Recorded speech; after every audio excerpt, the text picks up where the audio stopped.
अस्सलामुअलैकुम फ्रेंड्स, आटे का आज का ताज़ा तरीन रेट है। ठीक है, 2-3 दिन बाद नेट चला है तो सोचा कि आज अपडेट दे ही देता हूँ, क्योंकि यूज़र 2-3 दिन बाद नेट चला रहे हैं। तो चले, वैसे मैं डेली अपडेट करता रहा था अपना चैनल तो, और कुछ लोगों ने देखा भी था, लेकिन काफ़ी कम व्यूज़ थे क्योंकि नेट ही नहीं चल रहा था।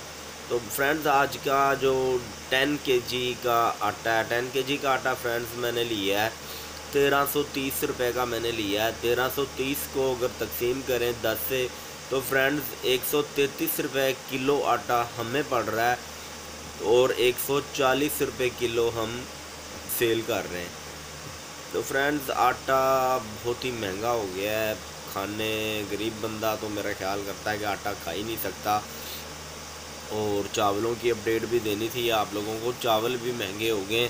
चावल जो 182 पड़ रहा था और 200 सेल हो रहा था, अभी वो 200 रुपये किलो हमें पड़ रहा है, और जाहिर है कि अब 220 रुपये किलो हमें सेल करना पड़ेगा।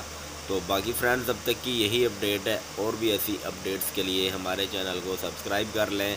Thanks for watching. अल्लाह हाफिज़।